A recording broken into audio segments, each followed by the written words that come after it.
अच्छा, तो मुझे एक पहले before we move on to the game tree, जो सीक्वेंशियल गेम होती है, क्विक सा रिकैप दे दो ऑफ द प्रीवियस। एक ही गेम उठा लेते हैं। पिछली क्लास में हमने क्या किया था? हाँ, स्ट्रेटिजिक फॉर्म में हमने एक गेम को बस एक्सप्लेन कर दो, किस तरह हम इसको सॉल्व करते थे। फर्म ए हाई चूज करेगा तो फर्म बी भी हाई चूज करेगा। अगर फर्म ए लो चूज और मतलब इनको कंपेयर करना है ना। Yes. और लैंग्वेज क्या होगी कि given that firm A chooses high, the best response का वर्ड आना चाहिए, ठीक है। The best response of firm B should be choose high because 1 is greater than 0, ठीक है। फिर अगला, given that firm A is choosing low, the best response of firm B will be to choose high since 3 is 3, greater than 2. शाबाश। अब फिर दूसरा, अब given given that that firm B is choosing high, the best response from firm A would be to choose high because 1 is greater than 0. Given that firm B is choosing low, the best response from firm A would be to choose high since 3 is greater than 2. ठीक है। और John से box में दो आ जाते हैं, उनको हम कहते थे नैश है, ठीक है। वो मुझे बताओ कि अगर डोमिनेंट स्ट्रैटेजी एग्जिस्ट करती है तो नैश, और अगर नैश एग्जिस्ट करता है तो जरूरी नहीं है कि dominant शाबाश। तो अगर नैश एग्जिस्ट करता है, हो सकता है डोमिनेटेड कोई डोमिनेंट स्ट्रैटेजी ना हो, लेकिन अगर डोमिनेंट स्ट्रैटेजी होती है तो नैश होना ही ज़रूरी है, ठीक है। सो और क्या हमने किया था पिछले, और हमने कहा था कि इस तरह करके भी आपने बताना है म्यूचुअल बेस्ट रिस्पॉन्स वाला चीज़, कि अगर player 1 chooses down and player 2 as a consequence chooses L, and then when player 2 chooses L, player 1 again chooses D, तो ये इसको कहते हैं mutual best response, and therefore we have Nash. और तो कुछ नहीं किया ना, ये बस प्रैक्टिस की थी। ये भी तो समझ आ गई थी कि एलिमिनेट करते हैं जो डोमिनेटेड होती है, जो वीक होती है उसको हम क्या कर देते हैं, काट देते हैं, और फिर इन दी एंड हमारे पास डोमिनेंट स्ट्रैटेजी इक्विलिब्रियम आ जाते हैं और यही नैश निकलेगा, ठीक है। अच्छा, अब आगे चलते हैं। Now we want to do games जो एक्सटेंसिव, वो था स्ट्रेटिजिक फॉर्म, एक वक्त पे दोनों लोगों ने डिसाइड करना है।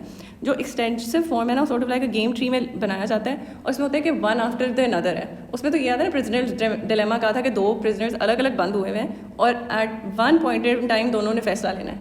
ये फ़र्क चीज़ है इसमें कि प्लेयर 1 पहले फैसला कर रहा है, फिर उस प्लेयर 2 नोज के प्लेयर 1 ने क्या बोला है।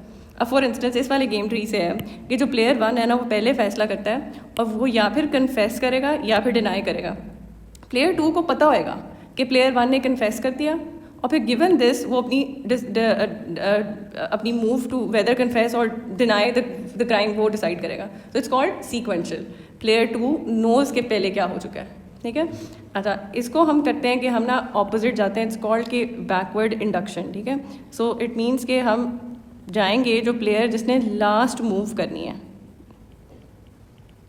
सो बैकवर्ड इंडक्शन मीन्स के सबसे लास्ट मूव किसने करनी है, प्लेयर 2 ने। उसके जो है ना पे ऑफ्स इधर लिखे हुए नीचे, जो भी बाद में आता है ना उसके एंड पे लिखे होते हैं। अच्छा, अब यहाँ पे सोचो कि लेफ्ट नोड पे ये इनको कहते हैं नोड्स या फिर वर्टेक्स, और इसको कहते हैं ये एज है, ठीक है। अच्छा, अब बताओ कि प्लेयर 2 सोचेगा एट द लेफ्ट, उस अपने लेफ्ट नोड पे, कि मुझे सी करना चाहिए कि मुझे डी करना चाहिए। What do you think? D करना चाहिए, ठीक है। वो सोचेगा कि यहाँ मेरे जो पे ऑफ्स हैं या फिर 3 मिल सकता है या फिर 2 मिल सकता है, मेरे लिए बेहतर है कि आई चूज़ डी। सो जो ऑपोजिट जा रहा है ना, यहाँ हमने उसका फैसला पे एक यूँ एरो बना देना है, ठीक। और कन्वेंशनली भी इसी तरह एरोज ही बनाए जाते हैं। अच्छा, अब यहाँ प्लेयर 2 क्या सोचेगा, ही विल हैव 2 ऑप्शंस, या फिर 1 या फिर 0। क्या सोचेगा?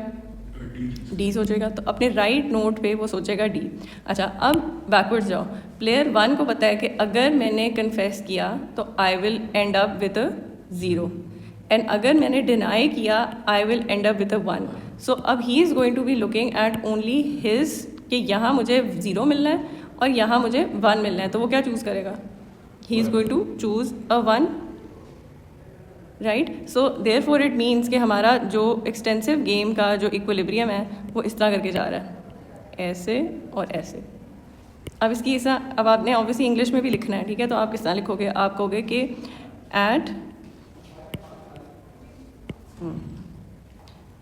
At the left node player 2 chooses D, since वजह क्या है, 3 इज़ ग्रेटर देन 2। अगली चीज़ राइट नोड पे बताना है कि at the right node player 2 chooses D, since 1 is greater than 0। अच्छा, अब हम ऑपोजिट जा रहे हैं, ऊपर जा रहे हैं। So going backwards, player 1 chooses D since it pays 1 which is greater than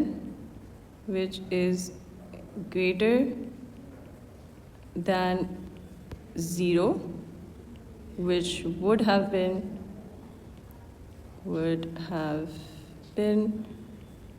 his reward for choosing क्या था ऊपर C, राइट। सो अच्छा, अगर फ़र्ज़ करो इसी गेम को हम रफ में स्ट्रेटिजिक फॉर्म में कन्वर्ट करके देखते हैं, उसमें देखो यहाँ तो मुझे पता चल गया कि जो मेरा इक्विलिब्रियम है that is player 1 choosing C नहीं D and player 2 choosing D, जिसमें player 1 को रिवॉर्ड इन दोनों को 1-1 आ रहा है।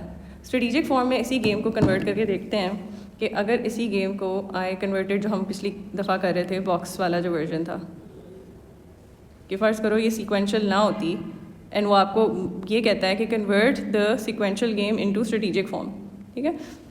अब हमें पता है कि ईच प्लेयर CD है, राइट। यहाँ मैंने लिख दिया player 1, इधर मैंने लिख दिया player 2 कन्फेस डिनाई, ठीक है।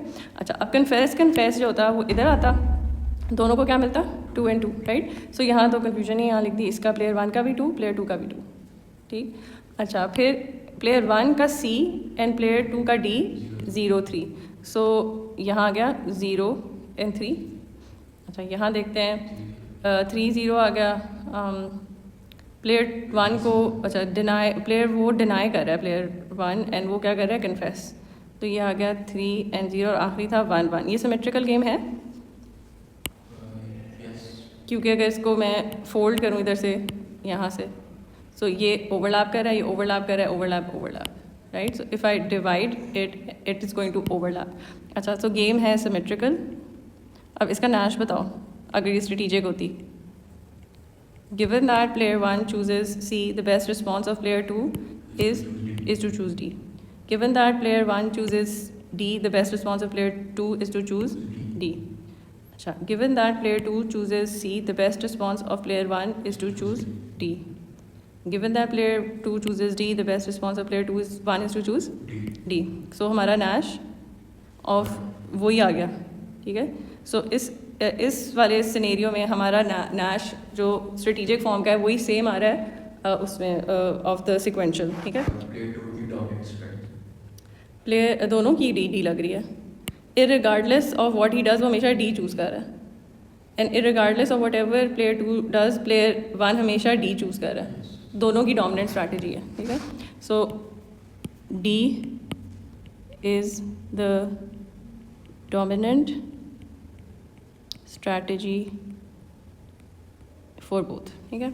अच्छा, एक और अब ये नेक्स्ट वाला क्वेश्चन तुम खुद करके बताओ। अब ये फर्म्स के हवाले से फर्म 1 सोच रही है कि मैं अंदर आ जाती हूँ मार्केट के, या फिर मैं मार्केट के अंदर नहीं आती, ठीक है। फिर जो फर्म 2 है, फर्म 1 जो है ना, इस तरह सोच लो कि वो दैट्स द न्यू या फिर एंट्रेंट फर्म है, और जो फर्म 2 है वो एग्जिस्टिंग फर्म है, या फिर उसको यूँ करके इनकम्बेंट भी कहते हैं। इट्स द इनकम्बेंट या फिर जो ऑलरेडी एग्जिस्ट करती है। अच्छा, सो अब फर्म जो 2 है जो पहले ही सी एग्जिस्ट करती है, वो क्या सोचेगी कि या फिर मैं इसके आने को इन द मार्केट को एक्सेप्ट कर लेता हूँ, या फिर मैं फ़ाइट करता हूँ, लाइक फॉर इंस्टेंस एक प्राइस वॉर कर दिया, ठीक है। तो इसको कह देते हैं, हम लेबल कर देते हैं A से, और अगर फर्म फाइट करती है B तो उसको कह देते हैं कि फ़ाइट। अच्छा, अब अगर इसने प्राइस वॉर से फ़ाइट किया तो फर्म 1 का -20, और ये क्योंकि फ़ाइट कर रही है, अपने प्राइस तो कम कर रही है ना, तो वो भी थोड़े से लॉसेस के अंदर जाना है उसने। अच्छा, अगर उसने एक्सेप्ट कर लिया तो इसका हो जाएगा 10, इसका हो गया 15। अच्छा, अब आउट के अंदर भी 2 सिनेरियोज़ हैं, एक्सेप्ट या फिर फाइट। यहाँ क्या तो है, एक्सेप्ट का क्या होएगा, एक्सेप्ट का लिखा हुआ है, एंड फाइट का एक्चुअली कोई वो है आ ही नहीं रहा अंदर, एक्सेप्ट करे फाइट करे, डजेंट मेक फर्म 1 आउट है, वो आ ही नहीं रही, क्योंकि वो आ ही नहीं रही तो उसको तो कुछ भी नहीं मिल रहा प्रॉफिट, और इसके हैं वो कह रहा है 50-50। सो हम ये भी कर सकते हैं इसको इस तरह ना, अगर लेबल नहीं भी करना ना आउट पे, you can also write it as कि यहाँ जो है outcome is 0 and 50। I think ऐसे लिख सकते हैं, नहीं फिर वो प्लेयर 2 का मूव नहीं बता रहा ना, चलो पुराना वाइट लिख लेते हैं। अच्छा चलो अब बताओ मुझे बैकवर्ड इंडक्शन करके बताओ, लेफ्ट नोड पे बताओ व्हाट शुड प्लेयर 2 एक्सेप्ट कर देगा, ठीक है, और राइट नोड पे अच्छा ये दोनों पे एरो लगा देती हूँ। अब बैकवर्ड्स जाओ, इन सोचेगा यहाँ गिवन वाली बात नहीं होती, ठीक है, वो स्ट्रेटेजिक फॉर्म में हम करते हैं, ठीक है। यहाँ वो सिर्फ अपने देख रहा है कि उसके अगर वो आउट पे गया तो उसको मिलेगा 0, और अगर वो इन पे गया तो उसको मिलेगा 10, राइट। तो हमारा इक्विलिब्रियम यहाँ क्या आ गया, हमारा इक्विलिब्रियम है इन कॉमा एक्सेप्ट, ठीक है। अच्छा एक और करते हैं सिनेरियो, क्वेश्चन नंबर 2, हाँ नहीं क्वेश्चन नंबर 3 हो गया हमारा, तो ऐसे ऐसे ऐसे ऐसे, अच्छा firm 2 firm 1 again in out, यहाँ कुछ भी नहीं है, यहाँ सिर्फ पे ऑफ लिख दिया उसने, 0 2 -1 -1 और 1 -2, ये वही वाली कहानी है एक्सेप्ट या फिर फाइट। अब बताओ प्लेयर 2 का तो एक ही नोड है लेफ्ट साइड पे, प्लेयर 2 फाइट करेगा फर्स्ट 2, क्योंकि -1 is greater than -2, right, so fight करेगा। फिर प्लेयर 1 क्या सोचेगा, player 1 out, out, 0 is better than, so हमने इस तरह कहना है कि सिंस -1 इज़ ग्रेटर देन -2, तो जो प्लेयर 2 है वो F चूज़ कर लेगा, and since 0 is greater then -1, तो जो हमारा प्लेयर 1 है वो आउट चूज़ करेगा। देयरफॉर इक्विलिब्रियम जो है वो है कि फर्म 1 ने आना ही नहीं है, आउट एंड फाइट, ठीक। इक्विलिब्रियम कैसे होगा, क्योंकि वो ये अच्छा ये याद रखना कि जो गेम ट्री है ना, वैसे तो इक्विलिब्रियम है आउट, ठीक है, इस तरफ वो जा नहीं रहा, लेकिन जब इक्विलिब्रियम स्टेट करते हैं ना तो हम ये जो outcomes had he taken the other node जो है ना, अदर एज, वो भी हमने स्टेट करना ही है, ठीक है, बिकॉज आउट कॉन्सिक्वेंस इसलिए है बिकॉज यहाँ F लिखा हुआ है। अगर यहाँ तुम A लिखते हैं ना, ठीक है, तो यहाँ फिर इन आ जाना था। सो यू इवन दो कि हम अलॉन्ग दिस यहाँ F पे जा नहीं रहे, but out is the consequences of the fight. So जब हम स्ट्रेटेजिक फॉर्म का जब इक्विलिब्रियम लिख रहे होते हैं ना, जो नोड्स में आप you are not reaching them ना, उनका भी आपने आउटकम लिखना होता है, ठीक है। So you have to tell about that. अब ये हमारा एक्सटेंसिव गेम इसी तरह है, बस ये ख़त्म हो गई है, तो मैं आ भी गई है दोनों। इसके भी हम स्टडी गाइड का देख लेंगे क्वेश्चन, लेकिन पहले ये तो चैप्टर तो फिनिश कर लेना। अच्छा अब जो लास्ट चीज़ जो है ना इसमें 3 आते हैं मॉडल्स ऑफ ओलिगोपोली, और ये बहुत सिंपल मैथ है, तुम्हें तो बहुत इजी लगेगी, तुम्हारी मैथ स्ट्रॉन्ग है। एक छोटा सा डायग्राम आता है और छोटी सी मैथ आती है। अच्छा 3 हैं, एक तो कोऑर्डिनेट है, फेमिलियर है वर्ड्स। अच्छा कोऑर्डिनेट में जो फर्म्स है ना, अगर फर्स्ट 2 हैं 3 हैं जो भी हैं, हमारी 2 ही आएंगी, ठीक है। दे फर्म्स कम्पीट इन क्वान्टिटीज़, मतलब कि आपस में कंपटीशन ये है कि मार्केट को कौन ज़्यादा कैप्चर कर रहा है, ठीक है। सो जिसकी मार्जिनल कॉस्ट कम होएगी ना, वो ज़्यादा मार्केट को कैप्चर कर पाएगा। अगर फर्स्ट करो दोनों की मार्जिनल कॉस्ट स्ट्रक्चर सेम है ना, तो वो दोनों ना मार्केट को इक्वली कॉन्कर कर देंगे। अगर 100 यूनिट्स मार्केट मांग रही थी ना, तो 50-50 यूनिट्स प्रोवाइड करना शुरू कर देंगी। तो जो कोऑर्डिनेट का जो भी इक्विलिब्रियम होएगा ना, वो हमेशा इस तरह होता है कि वो आपको ना एक स्ट्रक्चर दे देगा, टोटल कॉस्ट कर्व है, टोटल रेवेन्यू है, और आपने फिर बेसिकली बताना ये होएगा कि दोनों जो फर्म्स अपने जो प्रॉफिट को मैक्सिमाइज़ करेंगी ना, तो वो क्या क्वान्टिटीज़ प्रोड्यूस करेंगे, ठीक है। और वो हमेशा इसी तरह निकलेगा। अगर मार्जिनल कॉस्ट सेम है तो दोनों की क्वांटिटी सेम निकलती हैं जो प्रॉफिट मैक्सिमाइजिंग होती हैं।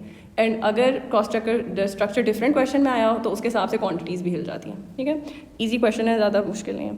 अच्छा अगर बर्ट्रैंड आता है, बर्ट्रैंड इक्विलिब्रियम ये होता है कि जो फर्म्स हैं they are competing in prices, so price कौन सबसे लो रख सकता है, ठीक, ये सबसे ईजी है।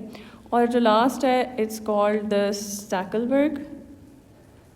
इसमें ना एक कहानी होती है लीडर एंड फॉलोअर, ठीक है। सो इसकी बल्कि मुझे आप लोगों के ना पहले मैथमेटिक्स जो थी ना इसकी भी थी आपके कोर्स से, लेकिन मैंने स्टडी गाइड में लिखा हुआ है कि इसकी मैथ निकाल दी है उन्होंने सिलेबस से। सो सिर्फ इसकी मैथ करनी है और इसकी इतनी खास मैथ है नहीं, इसकी सिर्फ थ्योरी है, ठीक है। सो यहाँ जो है ये चीज़ याद रखनी है कि ये दिस इज़ बेसिकली कोऑर्डिनेट, मतलब कि ये भी क्वांटिटीज़ में कर रहे होते हैं कम्पीट, एंड यहाँ होता है the called the first mover advantage.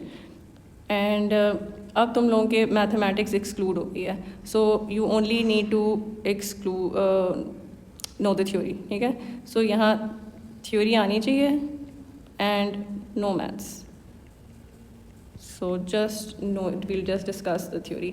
अब ये मैथमेटिक्स कॉपी निकालो ना, मेरे साथ साथ करो। लेट्स डू कोऑर्डिनेट का एक question and we'll do it generically, मतलब कि फ़र्ज़ करो जैसे हम ना कहते थे demand curve a minus B Q, इस तरह करके जेनेरिकली सॉल्व करेंगे। सो कोऑर्डिनेट मॉडल है and we are just doing it generically, and यहाँ हम कह देते हैं कि a b c जो हैं कोई भी कॉन्स्टेंट्स हैं, a b c are any constants. जो आपको क्वेश्चन दिया होगा उसमें कॉन्स्टेंट्स आपको दिए होंगे, 2 है 5 है whatever any kind of number. अच्छा, डिमांड कर्व मार्केट की दी हुई है a माइनस बी क्यू, और मार्जिनल कॉस्ट पहली फर्म का is the same as the marginal cost of दूसरी firm and that's given as c। मार्केट में टोटल जो क्वांटिटी है वो फर्म 1 प्लस फर्म 2 जितनी है, ठीक है। So let's solve this. ऐसा करते हैं, पेज को 2 में डिवाइड कर देते हैं, हर दफ़ा तुमने ना इसी तरह सॉल्व कर देना, रटा मार लो, स्टेप 1 स्टेप 2 टाइप स्टाइल।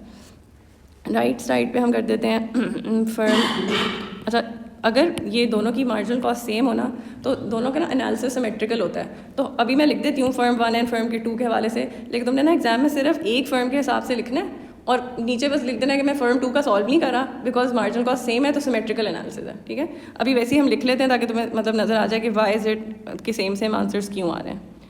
अच्छा, remember they want to maximize profit, तो दोनों क्या करेंगी, M C equals to M R, ठीक है।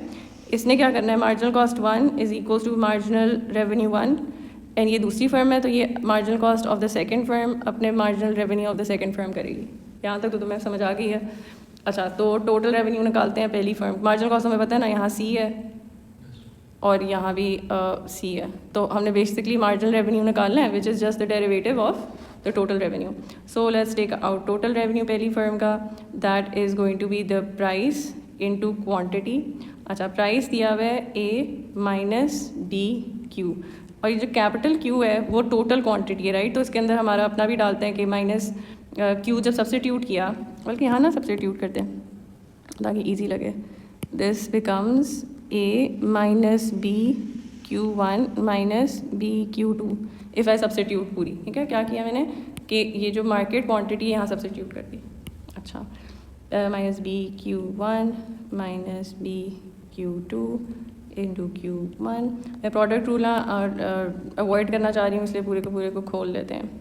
हो जाएगा A Q 1 minus B Q 1 square minus B Q 1 Q 2। अब हम निकाल लेते हैं इसका मार्जिनल रेवेन्यू। मार्जिनल रेवेन्यू पहली फर्म का is the partial derivative of total revenue of firm 1 respect to its own quantity, ठीक है। अच्छा जी, लेट्स डू दैट। अच्छा, Q1 किधर आ रहा है, एक इधर है Q1, एक इधर है Q1 और एक इधर।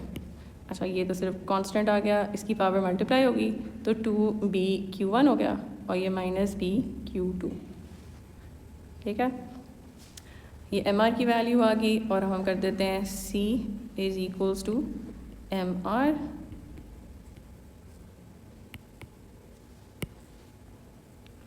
और यहाँ Q1 को जब सब्जेक्ट बनाएंगे तो उसको कहते हैं best response function of the firm 1। So हो जाएगा A minus B Q2 minus C over 2B। This is known as the best response function of player 1। अच्छा, अब बिफोर आई डू प्लेयर 2 की ना मुझे पता है सिमेट्रिकल है ना, तो आंसर्स इन दोनों के मैचिंग होने चाहिए. सो आई नो कि इस तरह करके होएगा. कोई यहाँ बेसिकली क्या आ जाना चाहिए, यहाँ 2 आ जानी है, 1 आ जाना चाहिए, बिकॉज देर सिमेट्रिकल. सो 2 इधर आ जाएगा तो 1 आ जाएगा. अब वो वाला भी खुद से करके देखो कि ये आंसर आता है उसका कि नहीं. बेस्ट रिस्पॉन्स फंक्शन निकालो प्लेयर 2 का. यहाँ हमें करना होगा total u2 p into q2 which is a minus b q1 minus b q2 into q2 which is an a q2 minus b q1 q2 minus b q2 square. अब हमने marginal revenue firm 2 का निकाला which is the derivative of revenue with respect to quantity, which is going to be a minus b q1 minus 2b q2. D C के बराबर करना था. So this is why देखो ना मैं गई थी कि फिर से फर्म 2 का फिर से करने का कोई पॉइंट नहीं बनता क्योंकि उनके सेम कॉस्ट स्ट्रक्चर है. तो ये लिख देते हैं यहाँ, बल्कि एक छोटा सा डाल देते हैं. Due to same marginal cost the best response functions are symmetrical. Hence, just calculate best response function of one firm and only state the best response function of evoking symmetricity. कहाँ तक पहुँचे तुम? हो गया. फर्म 2 का भी आ गया. अब देखो ना, can you see why is it symmetric? सब कुछ सेम है, सिर्फ ये स्विच हो गई हैं. ठीक है. अच्छा, सो इसका मुझे डायग्राम बनाओ कि बिकॉज डायग्राम आ जाता है. ठीक है, कि अगर हम रख लेते हैं वर्टिकल एक्सिस में हम रख लेते हैं क्वांटिटी फर्म 1 की और यहाँ रख लेते हैं क्वांटिटी फर्म 2 की. अच्छा, इसके अगर मैंने इसको स्केच करना हो, ये एक तो लीनियर लाइन नज़र आ रही है, राइट? कोई स्क्वायर्स तो नहीं है ना इधर. अच्छा, अगर मैं Q को कर दूँ 0, राइट, Q2 को, क्योंकि मैं इंटरसेप्ट निकाल रही हूँ ना, तो ये y एक्सिस का इंटरसेप्ट क्या निकल आएगा? a minus C over 2b, right? So यहाँ आ जाएगा एक a minus C over 2b. अच्छा, और Q1 अगर 0 हो जाए तब नहीं, ये 0 हो जाएगा ना? नहीं, तो क्योंकि ये इस तरह सोचो ना कि ये 0 हो जाएगा, तो वो हो जाएगा a minus C over b. So जैसे लग रहा है कि उसका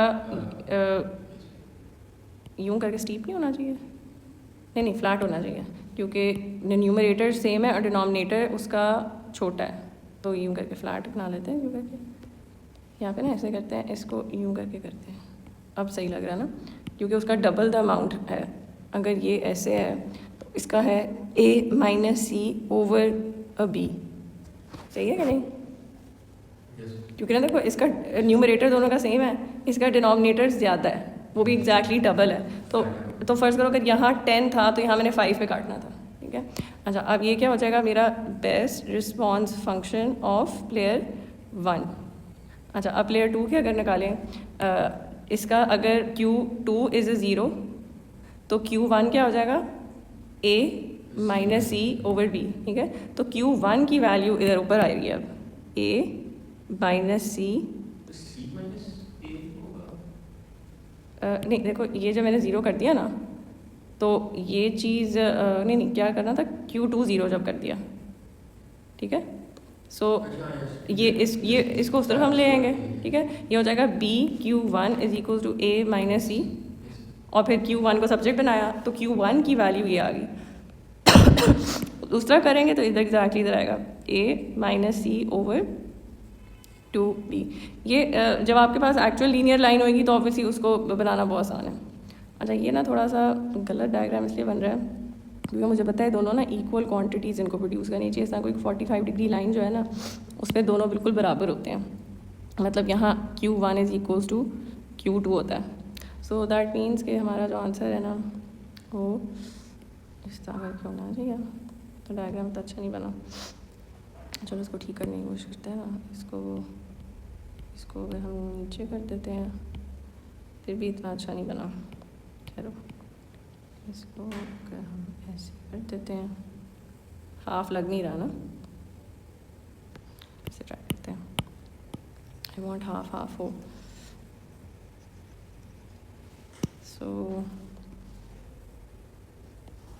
सो बेहतर है अगर मार्जिनल कॉस्ट स्ट्रक्चर सेम है ना तो पहले ये वाली लाइन बना लेनी चाहिए क्योंकि इस पर आंसर आएगा। सो यहाँ Q1 is equals to Q2 और एक जा रही है ऐसे और एक जा रही है ऐसे, और फिर भी हाफ हाफ लग रहा है ना। This looks, I think this looks better. अच्छा ये क्या था, A minus C over B था, ये था A minus C over 2B था। ये क्या था, A minus C over 2B था, ये था A minus C over B। ये हम क्वांटिटी 2 की कर रहे थे और ये हम क्वांटिटी 1 की कर रहे थे। एंड ये जो फ्लैटर वाला था that was the best response function of firm 1 और ये था बेस्ट रिस्पांस फंक्शन और फर्म 2। अब हमने बेसिकली हमने MCQ इक्वल्स टू MR तो कर लिया, राइट। हमने इन दी एंड तो बताना था इक्विलिब्रियम क्या है, ठीक है। इक्विलिब्रियम ये है ये वाला पॉइंट जहाँ पे ये दोनों इंटरसेक्ट कर रहे हैं, और ये हमने डायग्राम में भी लेबल कर देना है कि this is the point of intersection of the best response functions will give you the final answer. So यहाँ भी ना अब देखो ना ये तरह अगर if we solve best response function 1 and best response function 2 simultaneously तो आपको ना अपना आंसर मिल जाएगा कोऑर्डिनेट का, ठीक है। बट जिस तरह कि वही जो मैं कही थी ना कि जो चीज़ सिमेट्रिकल है वो फिर से करने की ज़रूरत नहीं है, उस तरह ना यहाँ भी इन दोनों इक्वेशंस को साइमल्टेनियसली सॉल्व करने का इसलिए तुक नहीं बनता बिकॉज वी नो कि ये दोनों क्योंकि मार्जिनल कॉस्ट स्ट्रक्चर सेम है ना तो क्वांटिटीज़ इन दोनों की सेम होनी है, ठीक है। सो जब भी सिमेट्रिकल होते हैं ना बेस्ट रिस्पांस फंक्शन तो उनको ना नीट ट्रिक है कि डोंट सॉल्व देम साइमल्टेनियसली। सिर्फ बेस्ट रिस्पांस फंक्शन ना अलग अलग तुमने तब बनाने होंगे कि फर्स्ट करो एक का मार्जिनल कॉस्ट 2 दे दिया, एक का 3 दे दिया, तो वी नो कि वो दोनों आंसर्स ना इक्वल नहीं आएंगे, तो तुम्हें बेस्ट रिस्पांस फंक्शन 1 बनाना पड़ेगा, 2 बनाना पड़ेगा, उनको स्केच करके फिर उनको बताना पड़ेगा उनकी point of intersection best response function है, वो कभी आएगा भी नहीं, ठीक है। They will give you easy thing which is के वो आपको ना मोस्ट प्रॉबेबली सेम स्ट्रक्चर देंगे मार्जिनल कॉस्ट का। अब यहाँ आपने कहना है कि ये बेस्ट रिस्पांस जो ना फंक्शन था प्लेयर 1 का and I don't need to solve it simultaneously with the best response function of 2 because they are symmetrical, ठीक है। So what I am going to do is के I am just going to put use या फिर use the fact that symmetricity implies that Q1 has to be equals to Q2. सो ये चीज़ यहाँ आप substitute कर लेंगे तो आंसर आ जाएगा, ठीक है। अब बताओ यहाँ क्या करें, मैंने पहले क्रॉस मल्टीप्लाई किया तो ये 2B आ गया और यहाँ Q2 ही लिख दिया, A minus B Q2 minus C, ठीक है। उस तरफ लेके गए तो क्या आ जाएगा 3B Q2 is equals to A minus C, Q2 क्या आया A minus C over 3B and यही आंसर आएगा Q1 का। सो जो हमने फाइनल आंसर जो यहाँ लिखना था ना वो that is going to be A minus C over 3B। अब जेनेरिकली क्योंकि सॉल्व कर लिया ना तो वैसे ही आंसर याद रखो कि अगर फाइनल आंसर चेक करना है तो इनके अंदर A की वैल्यू डाल के B की वैल्यू डाल के C की वैल्यू डाल के पता कर सकते हैं। अच्छा इसके अलावा वो आपसे पूछेगा इक्विलिब्रियम प्राइस बताओ और इक्विलिब्रियम क्वांटिटी। अच्छा एच फर्म की अगर पता चल गई है तो मार्केट की क्वांटिटी तो आराम से पता चल जाएगी क्योंकि मार्केट में तो सिर्फ 2 ही फर्म्स थी, राइट। सो अगर 2 फर्म्स थी तो एक फर्म एंड 2 फर्म्स एक तो दोनों इक्वल प्रोड्यूस कर रही हैं तो यहाँ क्या लिख दूँ, ये तो 2 times of A minus C over 3B। So that's just the quantity that we get. Price market की किस तरह फिगर आउट करूँ, प्राइस तो फंक्शन दिया हुआ था P इज इक्वल्स टू, तो ये Q तो हमने फाइंड आउट कर दिया है मार्केट का, राइट। सो यहाँ लिख दिया A माइनस क्या है 2 ओवर 3B और वो B और B कैंसिल नहीं हो जाएंगे, मतलब कि यहाँ B है ना और into this was the market 1 तो B और B तो कैंसिल हो गया, 2/3 रह गया। अच्छा अगर कॉमन डिनोमिनेटर करें तो यहाँ 3A आ जाएगा माइनस 2A प्लस ये माइनस का साइन है ना तो ये प्लस हो जाएगा प्लस 2C ओवर 3, फिर क्या हो जाएगा 3A minus 2A is just an A plus 2C by 3। सो आपने कह देना है कि जो मेरी इक्विलिब्रियम प्राइस है दैट इज़ A + 2C/3, ठीक है। अच्छा, टोटल प्रॉफिट भी पूछेगा आपको, प्रॉफिट बताओ टोटल।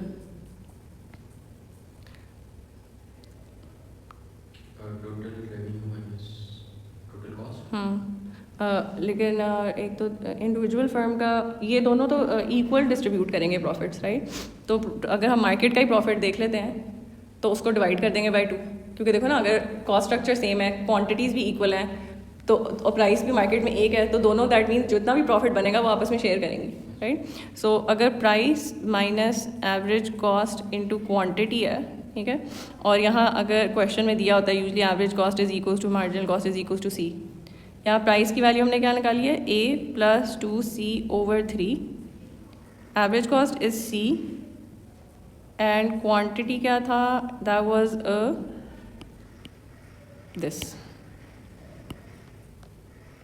अच्छा, कॉमन डिनोमिनेटर लेके बताओ, पहले वाले एक्सप्रेशन में क्या हो जाएगा, A + 2C - 3C, तो वो क्या हो जाएगा, A - 1C हो जाएगा, ठीक है, ओवर ये 3 हो जाएगा। और उधर बताते हैं, उधर क्या है, दैट इज़ जस्ट 2 बाहर चले गया, तो 2 अगर बाहर चले गया, A - C तो स्क्वायर नहीं हो जाएगा, बिकॉज यहाँ भी तो A - C है। सो 2 बाहर चले गया, 3 3s are 9, B हो जाएगा, और A - B is just A - B square, और 9 हो जाएगा। तो फर्म 1 फर्म 2 का क्या होगा, आप कहोगे जो फर्म 1 है और फर्म 2 जो है वो क्योंकि इक्वली डिवाइड कर रहे हैं, तो इस पूरी एक्सप्रेशन को जब डिवाइड बाय 2 किया तो वो ईच का प्रॉफिट आ गया, ठीक है। अच्छा, अब याद रखना है कि जो हम डायग्राम बनाते थे ना, हम इस तरह करके करते थे कि this is the demand curve and this is the marginal revenue curve, and फ़र्ज़ करो यहाँ हमने अभी स्ट्रेट रखा है और इसी को हमने एवरेज कॉस्ट किया है, इसी को मैंने मार्जिनल कॉस्ट बोला है, और ये C पे था, ठीक है। अच्छा, हम कहते हैं परफेक्ट कंपटीशन में ये इक्विलिब्रियम आता है, this is the equilibrium of perfect competition, ठीक है। अच्छा, MC = MR जब करते हैं तो ये वाला होता है, ठीक है, this is the equilibrium of the monopolist, ठीक है। So this is equilibrium of the monopolist, यहाँ कोई प्राइस आती है मोनोपोलिस्ट की और यहाँ कोई क्वांटिटी आती है मोनोपोलिस्ट की। सिमिलरली यहाँ कोई क्वांटिटी आती है हमारी परफेक्ट कंपटीशन की। अभी हमने क्या किया है कि हमने एक कोऑर्डिनेट ओलिगोपोली किया, ठीक है, वो ना कहीं इधर इनके दोनों, हम याद में कहते हैं दोनों एक्सट्रीम्स के बीच में है, ठीक है। सो जब आप प्लॉट करोगे ना इसको, जो हमने अभी प्राइस एंड क्वांटिटीज़ पूरी मार्केट की निकाली हैं, तो वो इस डायग्राम में इधर कोई इनके बीच में आना चाहिए ही है, ठीक है। फॉर इंस्टेंस यहाँ जो प्राइस अभी हमने निकाली है, क्या थी प्राइस की value, the price that we calculated was A + 2C/3, ठीक है, A + 2C/3, ठीक है। और जो क्वांटिटी हमने मार्केट की निकाली है दैट वाज 2/3B, सॉरी ये जो है न्यूमरेटर में क्या था, 2A - 3/3B, ठीक है। अब जब परफेक्ट कंपटीशन का आंसर निकालोगे ना, ये इससे बड़ा ही होएगा इधर, और फिर जब मोनोपोलिस्ट का निकालोगे इससे कम ही होएगा। फॉर इंस्टेंस ये we should be able to show कि ये जो क्वांटिटी प्राइस है वो C से बड़ी है। लेट्स शो इट के A + 2C/3 has to be greater than C, that means A + 2C has to be greater than 3C, A has to be greater than C। So as long as this holds हमारा कोई problem नहीं है, ठीक है। So यहाँ ये लिख देते हैं, A has to be greater than C to ensure ये जो ओलिगोपोली का आउटकम इनके बीच में है, ठीक है, ठीक है, इंश्योर्स E ऑफ ओलिगोपोली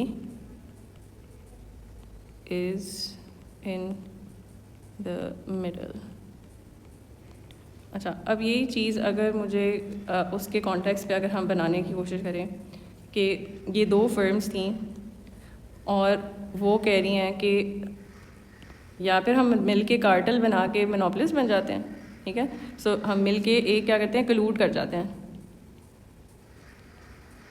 या फिर हम कलूड नहीं करते, ठीक है, डू नॉट कलूड,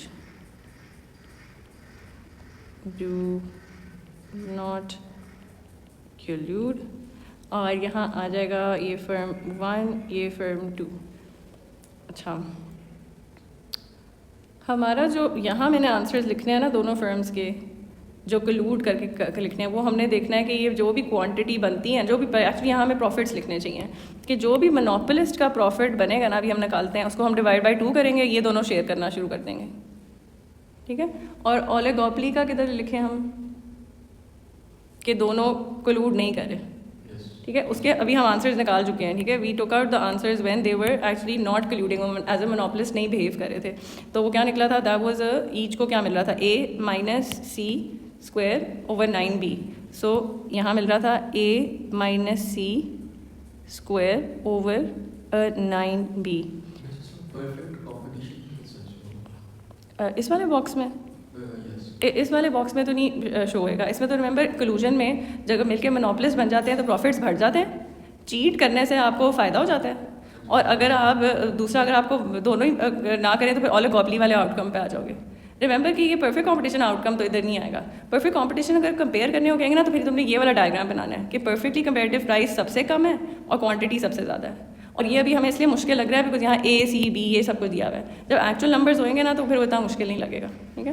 ये भी अभी बता देती हूँ, जेनेरिकली मुझे करके बताओगे इफ़ दे कलूड तो व्हाट हैपेंस ओवर हियर, क्या प्रॉफिट निकालूँ? नहीं, लेकिन वो निकालूँ किस तरह, A माइनस बी क्यू था, ठीक है, और मार्जिनल कॉस्ट दोनों की C थी। तो यहाँ जो हमने आधा से कहा था कि जो मार्जिनल रेवेन्यू है which is the derivative of total revenue exactly twice 60 पर होता है। यूँ करके डायरेक्टली भी लिखोगे तो आपको पीनलाइज नहीं करेगा, वरना इस तरह करके निकालो कि जो टोटल रेवेन्यू है वो प्राइस इनटू क्वांटिटी होता है। Price is A minus B q into q, product rule avoid करो, मल्टीप्लाई कर दो तो ये क्यू स्क्वायर हो जाएगा। अब यहाँ जब डेरिवेटिव लिया विद रिस्पेक्ट टू क्यू तो क्या हो जाएगा, A माइनस 2b क्यू। तो पूरे स्टेप्स भी बता दो या फिर सिंपली कर दो कि मार्जिनल रेवेन्यू क्या होता है, ट्वाइस स्टीपर होता है, ठीक है। मोनोपोलिस्ट क्या करेगा, दैट ही is just going to do MC is equals to MR which is C is equals to A minus 2b q, ठीक है। और यहाँ उसने क्या करना है, Q को सब्जेक्ट बनाना है, ये QM आ जाएगा which is A minus C over 2b। अब ये रिमेंबर कि अभी भी क्वांटिटी है, ठीक है। वी वांट अपने ये जो गेम थ्योरी में तो हम प्रॉफिट्स लिखते हैं ना इधर, ठीक है। प्रॉफिट्स क्या है उसका, जो प्रॉफिट्स है that is price minus average cost into quantity. अच्छा, प्राइस भी बताओ यहाँ, price of the monopolist is going to be A minus B into the quantity of the monopolist जो भी हमने निकाली है A minus C over 2b।